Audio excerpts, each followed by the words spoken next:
Bruder Jacobus Longton SCY. Pribadi yang menarik, saya berjumpa pertama kali dengan beliau ketika saya masih menjadi bruder muda di Jogja.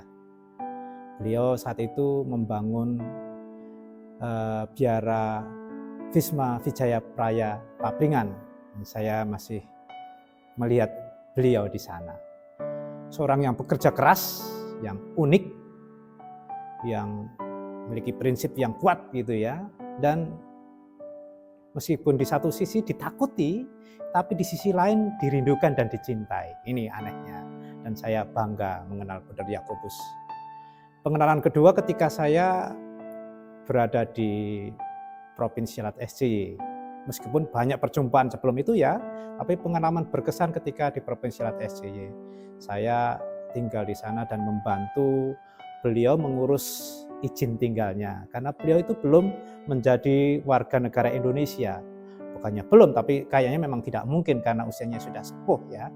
Dan saya selalu datang untuk berbicara mengenai surat izin tinggalnya gitu ya. Kadang-kadang membutuhkan tanda tangan beliau, dan beliau kan tremor. Jadi kalau ditungguin tanda tangan susah setengah mati. Harus latihan dulu, dan seringkali sengaja saya tinggal. Saya bersama Mas Agus waktu itu. Saya tinggal supaya dia bisa tanda tangan. Nampaknya kalau ditunggui, tremornya malah semakin menjadi ya. Lalu saya tinggal. Nah, itu yang saya kenal dengan Bruder Jacobus ya. Saya kenal cukup dekat, cukup akrab dengan beliau. Sering datang untuk mendengarkan keluh kesahnya, ceritanya yang panjang lebar, yang luar biasa. Tapi beliau pribadi yang hangat. Pengalaman pertama ketemu dengan Bruder Jacobus itu di tahun 1999. Saat itu kami angkatan itu datang dari casting ke Yogyakarta. Tapi mengenal secara dekat itu saya tahun 2003 saat membangun rumah yang ada di Kendungan, di bagian belakang itu, yang sebenarnya itu membangun untuk kamar saya sebenarnya itu. Nah, dari situ karena saya sudah nyopir, seringkali saya diajak kemana-mana oleh Bruder Jacobus, membeli barang, bahkan mengunjungi para karyawannya. Dan beliau memang sosok yang setia dalam arti mengakui bahwa koleganya itu diperhitungkan dan diuangkan, sehingga karyawan-karyawannya yang direkrut di Yogyakarta itu sangat senang sekali begitu. Dan saya pun juga akhirnya senang karena pengalaman bagaimana sih berpastoral, menjumpai orang-orang yang dekat, karena belajar dari Bruder Jakob itu siapapun disapa. Itu yang paling unik, jam untuk kebersamaan itu beliau juga yuk pulang karena ada acara rohani. Jam makan siang juga tepat waktu. Itu yang sejauh yang saya kenal pertama kali dengan Bruder Jakob. Yang kedua, pengalaman saat pesta 50 tahun hidup membiaranya. Waktu itu saya masih di rumah, beliau itu sudah pindah ke Asten. Saya berkunjung karena memang diminta oleh Provinsial SCY Indonesia untuk mewakili dari Konfrater Indonesia saat pesta 50 tahun hidup membiaranya, dirayakan di Asten. Nah, saat beliau itu pesta sangat sederhana sekali. Saya tidak bisa membayangkan bahwa pestanya itu tidak semeriah seperti di Indonesia. Cukup sederhana, misa oleh konfrater komunitas dan hanya beberapa undangan sedikit sekali. Itu. Nah, saat jalan-jalan, beliau itu mengatakan kepada saya waktu itu, saya pengen pulang ke Indonesia. Itu. Lah, mengapa Der kok pengen pulang ke Indonesia?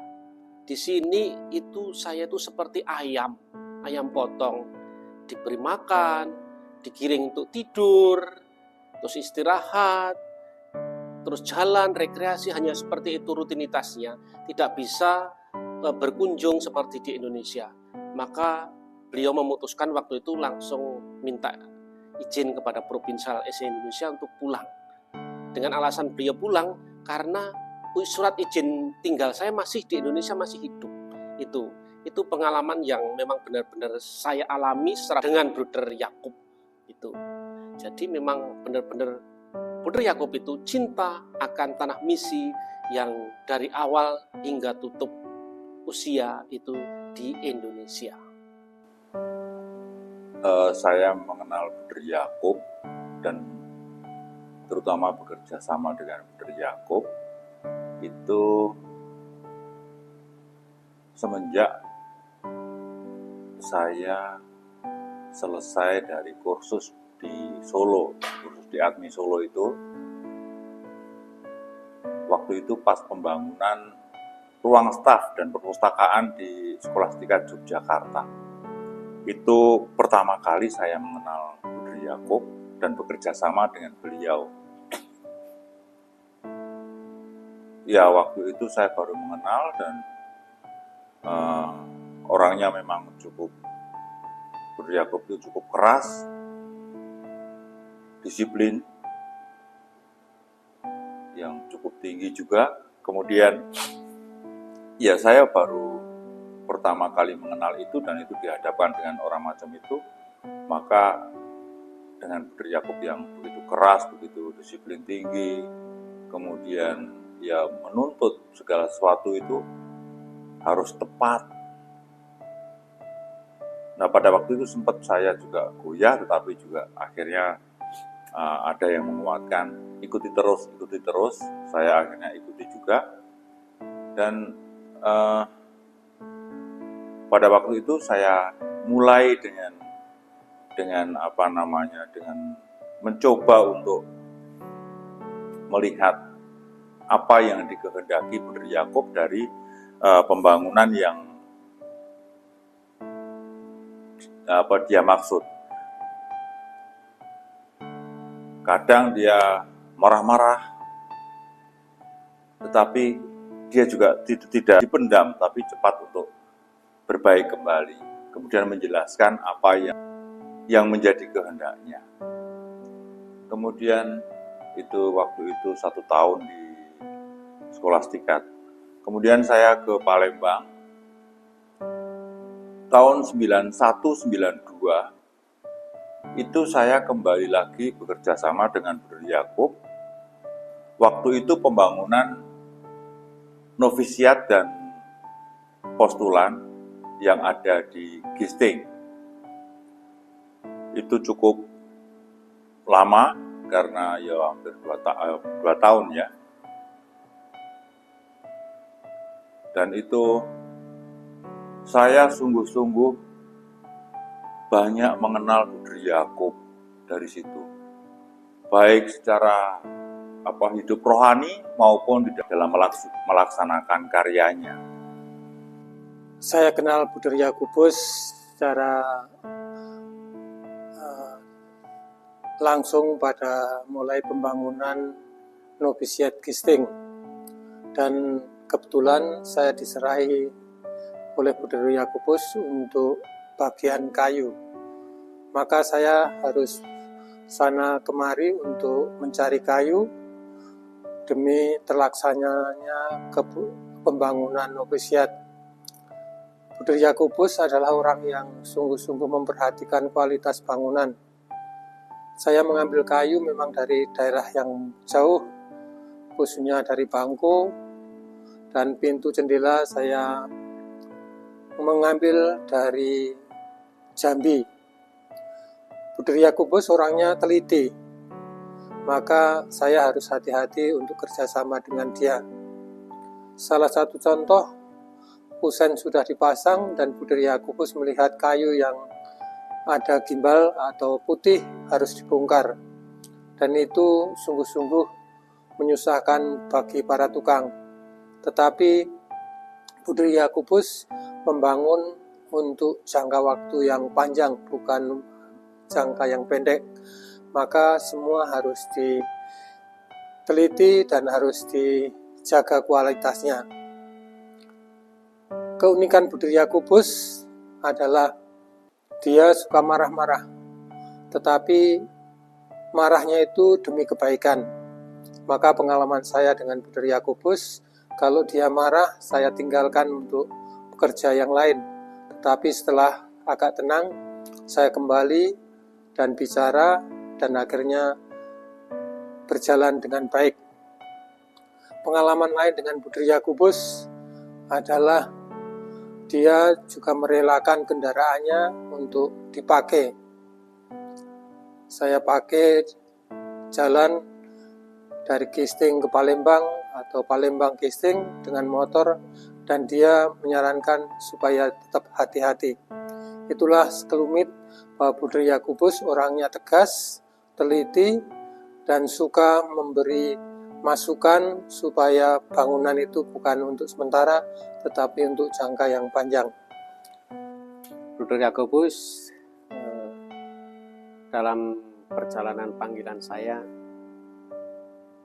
berterima kasih pernah mengenal, meskipun tidak pernah satu komunitas, tetapi pernah hidup bersama dalam sebuah kongregasi. Tanggal lahir kita sama, bulan lahir kita juga sama, hanya tahun yang berbeda. Tetapi itu menjadi semacam untuk saya, semacam pengikat antara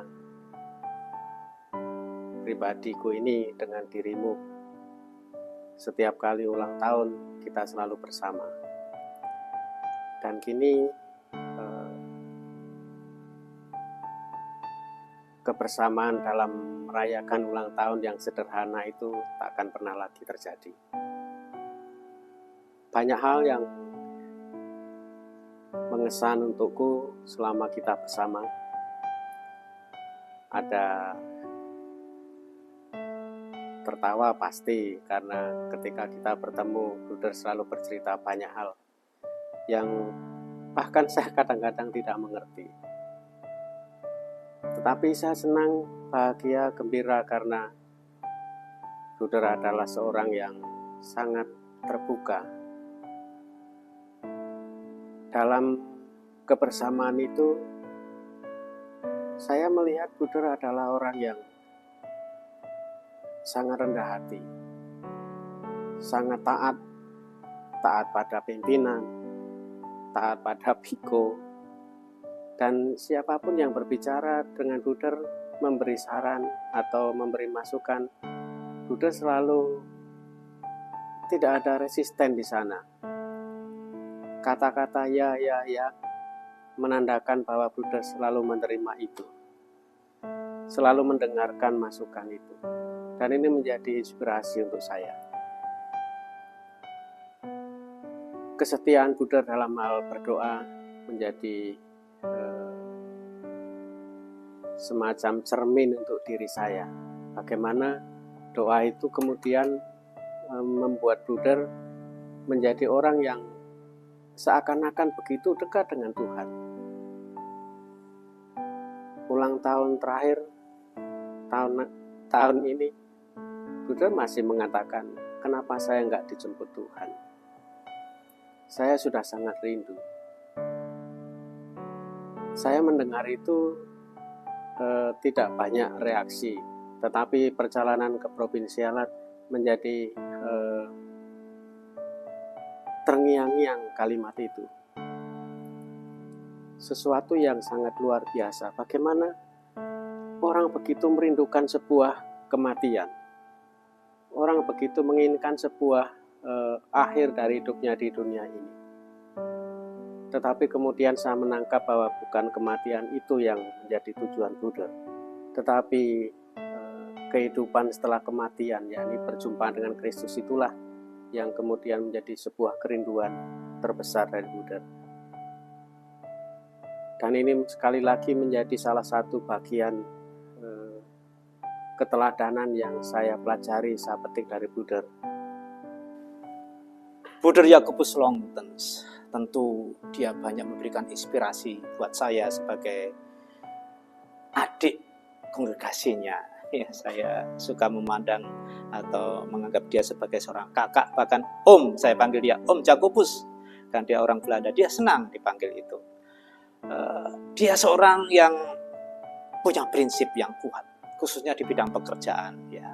Karena dia seorang arsitek boleh dikatakan ya, karena dia membangun banyak gedung-gedung SCY yang luar biasa megah dan kokoh kuat ya. Pernah suatu ketika ada satu truk datang membawa furniture ya, meja, kursi untuk biara Wisma Wijaya Praya Papringan, Yogyakarta. Ketika diturunkan, dia periksa, diketuk-ketuk, dicubit, dicium, ketuk-ketuk lagi, digoyang-goyang. Dia bilang, no, nih, nggak cocok. Dan lebih dari 50% tidak cocok, disuruh kembalikan. Wah, yang bagi saya ini luar biasa. Kalau orang Indonesia belum tentu seperti itu, berani seperti itu. Itu prinsip yang kuat. Asal sesuai dengan MOU, diterima. Kalau tidak sesuai, ya dikembalikan. Ini luar biasa bagi saya. Maka bangunannya terkenal kokoh, kuat, karena dia begitu teliti dan punya prinsip yang kuat. Gitu ya. Yang kedua, dia seorang tekun, pekerja keras. Karena dia seorang bruder ya, bagi dia pekerjaan, bagi kongregasi itulah yang paling utama. Maka dia seorang tekun luar biasa di bidang dalam pekerjaannya. Juga tekun dalam doa, dan tekun dalam segala hal yang dia percayakan, yang Tuhan percayakan kepadanya, yang kongregasi percayakan kepadanya. Dan dia setia tentu saja, setia tepat waktu, disiplin, itu luar biasa. Setia dalam doa, tentu saja setia dalam panggilannya. Buktinya sampai usia sepuh, sampai usia beliau dipanggil, dia tetap setia dengan panggilannya. Dan tentu dia seorang pribadi pendoa. Meskipun doanya seringkali berbeda dengan kita semua para religius di Indonesia ya. Karena doanya menggunakan doa-doa yang kuno, doa-doa zaman dulu. Kalau nggak salah Thesaurus Precum pada waktu itu, berbeda dengan Brevir. Tapi dia hadir ketika perayaan Ekaristi, hadir ketika adorasi, bahkan doa rosario, kecintaannya pada Bunda Maria, luar biasa, seringkali sambil jalan dia berdoa rosario. Nah ini bagi saya dia seorang pendoa yang luar biasa ya, dan menjadi contoh teladan bagi para imam SCY, karena SCY itu religius dan dia seorang bruder religius ya, seringkali menjadi contoh, menjadi teladan dalam hidup doa. Dan dia seorang gembira, seorang yang ceria dan humoris. Seringkali ketemu beliau meskipun dia punya prinsip yang kuat dan kelihatan keras ya, kelihatan dia di satu sisi ditakuti oleh pekerja, tapi di sisi lain dia juga dirindukan, dicintai. Ya. Karena dia seorang pribadi yang gembira, menyapa, dan humoris. Seringkali saya melihat canda tawa dengan para pekerja, tukang-tukang waktu itu. Ya. Dan saya juga begitu dengan beliau. Bercanda, bergurau, dan mengejek. Dan dia mengejek juga dengan saya. Ini sesuatu perjumpaan konfraternitas yang luar biasa hangat, dan saya sangat kagum terhadap dia. Lalu, perjumpaan terakhir saat beliau sebelum berangkat ke surga, sebelum beliau sakit dan ngedrop begitu kuat ya.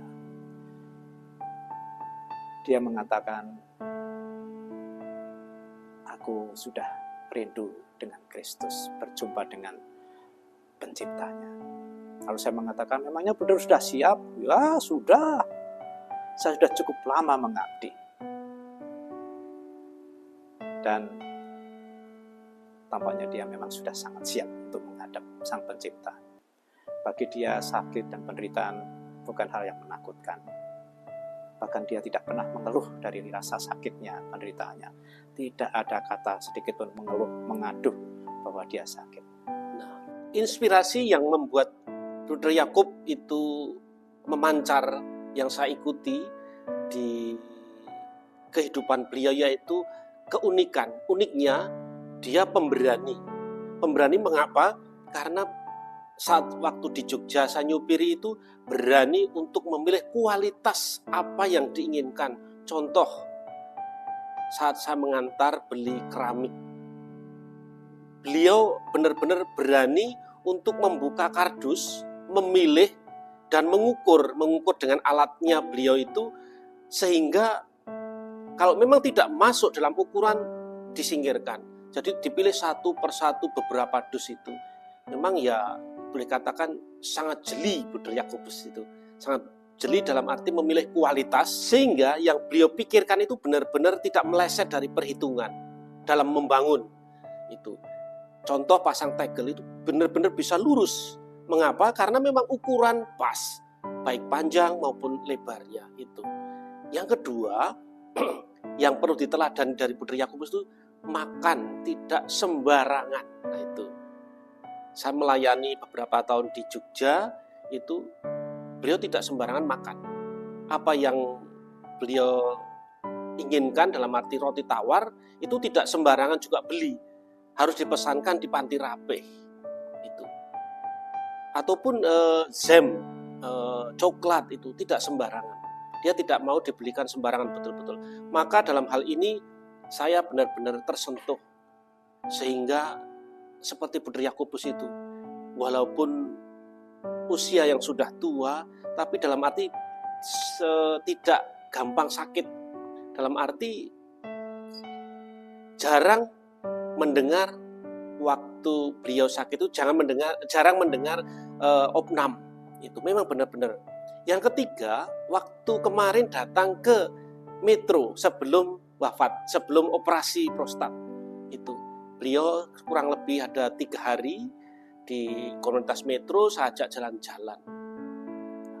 Bahkan beliau itu berani mengatakan, Buder, tolong saya diantar kemana? Ke tempatnya Bu Inge, sahabatnya waktu membangun di komunitas Gembala Baik Gisting itu. Beliau bergurau, bercerita banyak pengalaman yang lampau-lampau itu yang dialami dengan Bu Inge. Setelah itu pulang. Dalam melaksanakan tugas karya, itu Buder Yakob sungguh-sungguh sangat teliti. Saya mengaguminya dan saya bisa mencontoh beliau, kendati tidak sesempurna beliau, masih jauh dari beliau. Dalam karya itu spek itu ditaati benar. Jadi sekian speknya sekian juga harus sekian.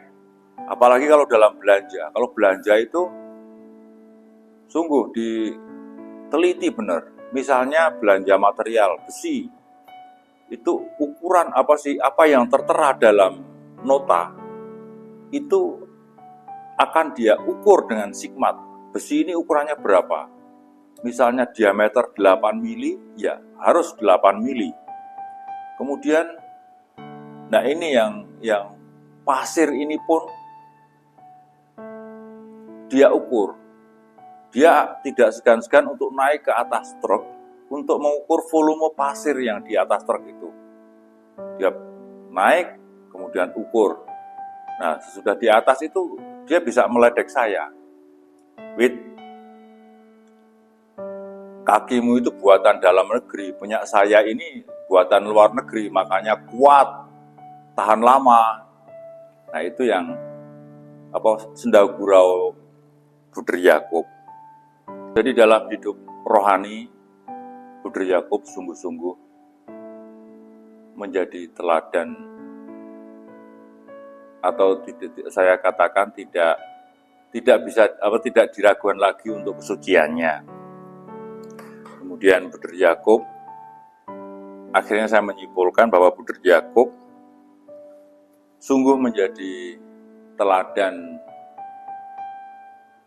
hidup membiara saya dan juga teladan dalam karya. Begitu disiplin dalam doa, tapi juga disiplin dalam karya. Dalam hidup rohani saya melihat Buder Yakob untuk hidup doa, Ekaristi itu tidak pernah kosong. Kemudian adorasi, doa dari Thesaurus, bahasa Belanda kalau tidak salah, saya tidak tahu bahasanya. Kemudian juga devosi kepada Bunda Maria. Itu setiap malam, sesudah makan malam, itu beliau selalu rosario. itu tidak pernah berhenti. Inspirasi yang saya dapat dari Bruder Yakobus adalah ketekunan dalam hal doa. Walaupun sibuk dengan pekerjaan, tetapi harus juga mendekatkan diri kepada Tuhan. Dan itu yang saya lihat dan saya laksanakan hingga saat ini. Keteladanan dalam doa adalah kunci utama dalam hidup membihara. Selamat jalan Bruder Yakobus, semoga keteladananmu membawa semangat bagi para bruder muda, khususnya saya sendiri bisa meneladan kesetiaan untuk menjawab panggilan Tuhan. Bruder Yakobus, terima kasih atas kesemuanya itu, terima kasih atas kebersamaan itu, terima kasih atas keindahan hidup bersama itu. Hidupku menjadi lebih berwarna, hidupku menjadi lebih indah, dan aku lebih bisa menikmati hidupku ketika saya bisa belajar hal-hal tersebut dari Buddha. Selamat berbahagia, selamat menikmati buah-buah kerinduan itu, dan selamat atas kebersatuan bersama Allah. Doakan kami supaya kami juga menjadi orang-orang yang merindukan kebersamaan bersama Allah. Dan jangan lupa, setiap kali kita ketemu selalu kurangnya anggota bruder, maka bantulah dengan doa-doamu supaya para bruder dalam kongregasi kita juga bertambah, supaya juga semakin banyak orang merasakan sentuhan Allah dalam panggilan kita sebagai bruder. Terima kasih Bruder Yakobus atas teladan selama ini. Terima kasih dan doakanlah kami. Saya percaya engkau sekarang sudah bahagia di surga. Doakanlah kami. Semoga Bruder Yakob berbahagia di surga, dan jangan lupa doakanlah kami.